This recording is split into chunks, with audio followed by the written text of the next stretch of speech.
That land, Ukraine, Romania, Poland, and the other countries you named, that is really the battleground from World War II. It is. That's where the Russians met the Germans, and that was the bloodiest, I think, fighting that we know of in the history of man to this point. Correct? I think so. That we can remember. Yeah. The most death and bloodshed. Robbie actually got to go visit the area. There's still I guess, remains of the war in the village where I'm from. How'd that go? It was haunting. It was beautiful forest, and you see like remnants of bunkers. Yeah, wow. They're overgrown bunkers, It's so like a they fairy look tale very forest. unique. It's fairy tale. Think of a fairy tale village, and that's it. Yeah. Okay. Yeah. Even when I was little, I remember my uncles finding a mine in the forest. It was not that long ago, if you think about it. A mine or mines? Just one. They found one. Okay, and But the other villagers found that's others. super creepy. Yeah. What was that movie? A long time. It had what's his name with the nose? Owen Wilson. Owen Wilson. Yeah, that's behind enemy lines. Behind enemy lines. Super creepy, and that took place in Bosnia Herzegovina, right? Yes. Which I don't know what the relation is to Ukraine, or where they are located. On a map, I can't do that. That's okay. But that movie was super weird because he had to run through the minefield that was left over from World War II. Yeah. Was that exaggerated, or would you say that there are places in that area where mines are probably still sitting there? There's probably still mines sitting there. In Weird. So it's, I guess, the way the finding was everybody were evacuated from that area, and the actual battleground was right there where my village is right now. And that's the difference right now in this war between Russia and Ukraine. That's the area that's the safest at the moment to go to. Ironically. Ironically. Yeah. Yeah. Safe for now. For now, hopefully it will. But I don't know if Russia comes that close. Hopefully, I don't know, UN and. They're going to take the whole Ukraine, you think? Do you think that their plan is to take all of Ukraine? Well, yeah, clearly Russia 'Cause they're acting wouldn't like want they're- Ukraine because of the resources What is and it? everything else that it has. And There's that spot on the coast. What's that called again? Crimea. Crimea, and then there's that other spot on the north, and Yeah. that's where Kiev is. Kiev. Kiev. Yes, we learned that we're going to say the And right then there's word. another one that starts with a D, Donetsk. Donetsk. Yes. And they're taking that now. They're trying, yeah. Okay. And at that point, if they're successful, they're like, well, we might as well keep going. They're not going to stop. They're not going to stop. Why would they stop? And So then the- they can take Georgia and everybody Well, that's else. what I was getting to. So at the point they take Ukraine, what's stopping Putin from saying, all right, Poland, you can do this or we can do it again? I mean, Nothing. He is a smart but very insane man. I guess that's the word I'll choose. Yeah. But I think he's just been in power without any checks and boundaries for so long that he doesn't even know what the reality in the world is, and he just thinks he can get away with this. And he seems to be getting away with it. I guess he is getting away with it. If and we don't, that's- if the EU and or NATO doesn't step in, ironically, because Ukraine actually wasn't going to be NATO, right? They didn't want to be NATO. Well, there were different points in time, I guess they wanted to, and But then then they they were didn't. influenced because they had other things to he's worry forcing their hand to request NATO's help now, and so now they're basically going to become NATO. Yeah. And if they win this war, they'll be NATO. I mean, I don't see how they wouldn't be.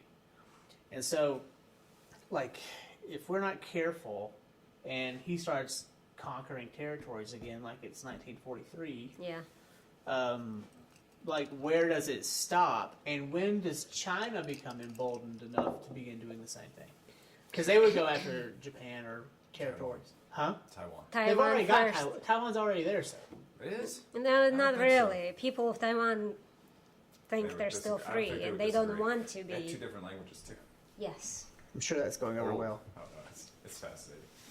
Well, I was under the impression that China had already taken back Taiwan when the Brits decided to let go of whatever they had there. Jeff, can you add to this? Do you know? I'm gonna have to look that one up. All right, I'm just, and then there's Hong Kong. And what was your question there? 'Cause I Is was Taiwan an independent country? phased. I would say it's not. I think so too. I think it's probably considered part of China. Yeah, but there's still like But it's like- independent But it's part. it's like Puerto Rico, Yeah. right? So Puerto, No, I guess not quite because they don't have voting rights. yeah. So basically, Taiwan is called the Republic of China because they consider themselves like the original, the OG Chinese culture. Okay. And so in China, mainland China, during the Mao Revolution and Mandarin started becoming more used on the mainland. Correct me if I'm wrong. Well, actually, you might be able to. But they're basically having a dispute with the fact that Taiwan is thinking like, hey, we're the original Chinese guys, and China is like, oh no, we are the correct Chinese. But Taiwan was actually democratically elected. They have their own president of Taiwan. Is he still alive? No, she. Yes. Is she? Mm-hmm. Absolutely. It's a country in East Asia, according to Wikipedia. Okay. Which doesn't exist in China. That's true, but it exists in Taiwan. Interesting. Yeah, Taiwan is. You should. There's a lot of saber rattling with Taiwan, like pointing its guns and missiles toward China, and China pointing its guns and missiles to Taiwan, because there's the strait in between, and it just has a fascinating history. And it's just they took a poll recently. I think I watched something on like a poll where they asked, do you want to become Chinese? Do you want to become Taiwanese? Or do you want to keep things the way they are? And I think unanimously it was they want to just keep things the way they are. It's kind of like a They're both Chinese. buy both and not. It's weird, but that's what most people like and most people want. They want the comforts that the larger country provides them for, I guess, insurance policies and things like that. I don't know. That might make sense because they do. It's basically like very capitalist society. It's almost Americanized to a point. I mean, but parts of China are that way, like mainland. Singapore is kind of like that. Singapore's its own country, though. I mean, I don't know of very many in mainland cities that are very capitalistic, except for Hong Kong, Singapore. I can't show you the video because it was in a story that was like a week ago or 3 weeks ago. I have a Chinese pen pal named Zhang Jiang, Oh, Shenzhen, that's awesome. and she's actually an informant of the state, I'm pretty sure, and she's fishing for information, and I'm happy to talk to her. It's weird. I've talked about her before on this podcast, but she puts these videos online that are so weird. Interesting. Hey Jeff, go to Instagram. Okay. She puts these videos up, guys, that she's in this room with other Chinese people. And there's one Chinese guy who's like a douchebag, like super douchey. He's got like a weird haircut. And he's got all of this money in front of him, stacked as tall as him. And then he has all these, I guess they're Huawei phones, but they look like iPhones. And he's taking a stack of money, and he's handing it to one person and giving them a phone. And then he's taking another stack, handing it to a person, giving it a phone. And he's doing this to each person in the room. And I'm like, this is criminal behavior. Like, where in America do you find on this table a stack of American dollars to the brim and some guy handing you out thousands of dollars at a time? Like, that's super weird, right? And criminal. Seems criminal. Yeah. But she's posting it to her Instagram page, where Instagram's illegal in China. And she's showing the world, because she's friends with people, men typically, I think, from America. And she's showing us that, like, that's what they do. and it's so weird. Huh.